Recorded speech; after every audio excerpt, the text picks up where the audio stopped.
Kekuatan roh versus dengan kekuatan jiwa.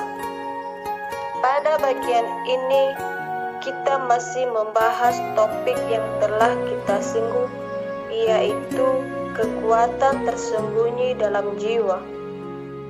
Apa yang bisa dilakukan pada zaman ini dan bagaimana mengetahui bahwa sesuatu itu milik Allah atau bukan milik Allah.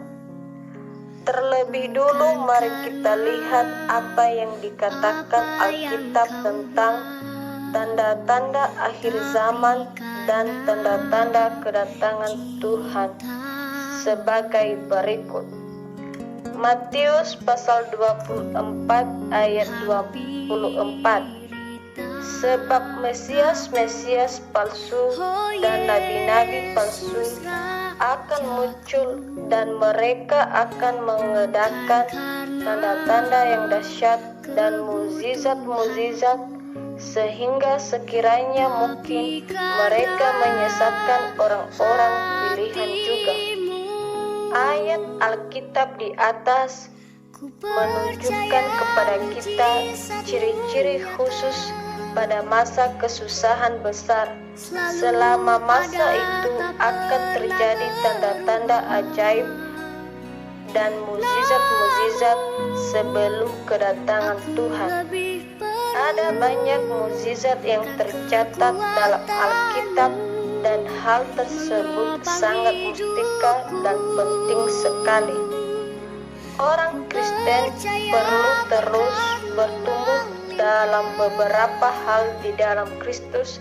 Yang pertama, setelah seseorang beroleh selamat, ia harus rajin membaca Alkitab agar memiliki pengenalan yang mendalam tentang firman Allah dalam Alkitab.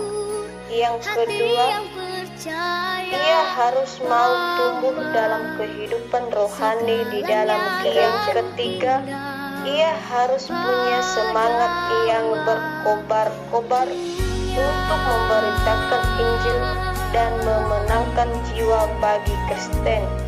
Dan yang keempat, ia harus semakin cinta kepada Tuhan Yesus yang diwujudkan dalam kehidupan gereja yang saling mengasihi, saling berbagai dalam wujud kehidupan Kristen dalam sehari-hari. Selain daripada itu, ada juga untuk menjadi orang Kristen yang bisa dikatakan sempurna haruslah memenuhi 4 perkara, yaitu pertama, harus memiliki pengetahuan Alkitab. Kedua, harus menuntut kehidupan rohani yang lebih kaya, lebih dalam, lebih kudus, dan lebih indah sempurna. Yang ketiga, harus bergairah dalam pekerjaan. Dan yang keempat, harus belajar memiliki satu doa yang beriman kepada Allah, bersandar kepada Allah, mendapatkan jawaban Allah, dan melihat perbuatan Allah yang ajaib.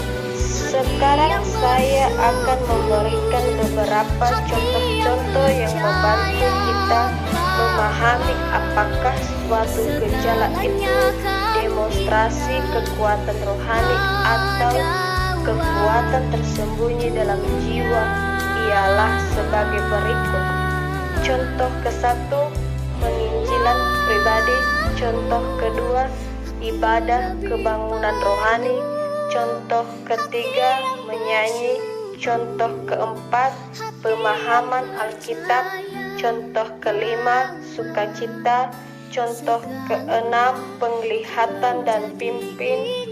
Dan contoh ketujuh, pencurahan Roh Kudus.